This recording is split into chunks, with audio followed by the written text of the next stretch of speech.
Hi everyone, welcome back to my channel. Today I'll be sharing my thoughts on this Focusrite Scarlett Solo Gen 4 audio interface. I recently purchased this unit for 140 bucks from Amazon and I've been putting it through its paces, so let's dive in. So as you can see here in the front of this audio interface panel, there are two gain knobs on the top.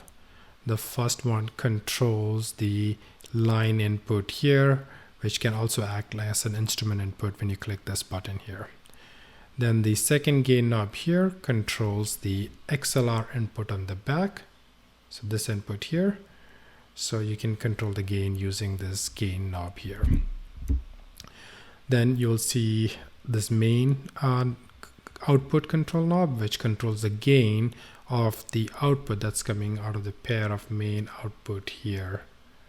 You can see these are quarter inch balanced TRS outputs here, and I'm using this output with the TS to RCA cable, so going from balanced to unbalanced, and that works just fine with this unit. Also then, if you see here, this knob is the control knob or the gain control knob for headphone volume. Headphones can be plugged in into this quarter inch input here, and then this will control the volume on that headphones. There's also this button called direct button, which is one of my favorite button on this device, which enables direct monitoring of the two inputs that's available through this instrument input and XLR input, as well as mixes that audio with the USB signal that's coming in. The advantage here is it keeps the USB volume the same, and it just blends in the inputs from, say, the mic that's coming in. There are, besides that, three other buttons at the bottom. I already talked about the instrument button. The 48 volt button is just for phantom power for your XLR input for your mic, if you're using a condenser mic, that is. And then this air button is a button that adds some analog preamp like coloration to your mic input.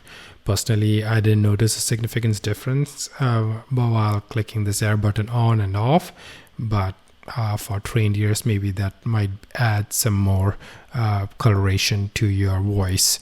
But to my untrained ear, it didn't make much of a difference. I already mentioned the inputs of XLR input here and the two outputs here for the main output to connect it to your monitor. Besides that, on the back, you will also see a USB port, USB-C port, which is where you connect USB-C for powering this whole device, as well as for data transfer from your laptop or your desktop. Now, this particular unit came with a Focusrite Control 2 software, which is the driver/software UI for this device. And that software was very intuitive and user-friendly. It allows you to fine-tune various settings for this Scarlett Solo Gen 4. However, I did encounter a few issues which I would like to bring it to your attention as well. So when I was using smaller buffer size, even like as big as 256 bits with a high sampling frequency of like 192 kilohertz, the main output starts producing this buzzing noise after about 15 minutes of use. I can easily change the buffer size or sampling frequency on the Focusrite Control 2 software, which would then reset the clock and resolve this buzzing noise issue. I was able to resolve this issue completely by increasing the buffer size to a bigger number. So if I used 1024 bits as buffer size at 192 kilohertz, everything works just fine without needing to reset it every 10 to 15 minutes, like I mentioned before. I did reach out to Focusrite's help desk via email. That was 3 days ago, but I'm yet to receive a response from them. So the help is at least not working for me. So keep that into consideration. Overall, I really did like this Focusrite Scarlett Solo Gen 4 unit. It's a solid performer with excellent software control.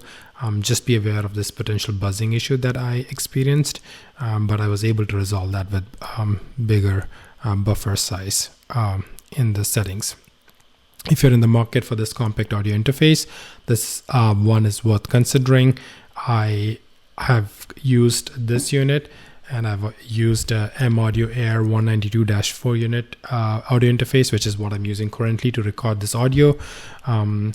Both of them are solid performer.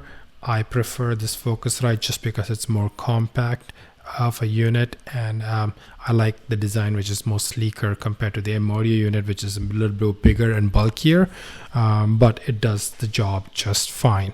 And the M Audio unit is also much cheaper. I got that on Amazon on a sale for $90 compared to this Focusrite audio interface for $140. My use case is slightly different than most of the people who invest in an audio interface. I'm using this for a better home office system to allow for a better Teams meeting for my business meetings. So I use a Audio-Technica ATR 2100X mic, and then I wanted to connect it to a nicer audio interface so that I can control the audio and volume from my mic during my meetings. And this does the job pretty well. I hope this review was helpful. If you liked it, please hit that like button, and if you can hit the subscribe button, that will help me a lot as well. And thank you for watching this video, and I'll catch you in the next video. Thanks. Ciao.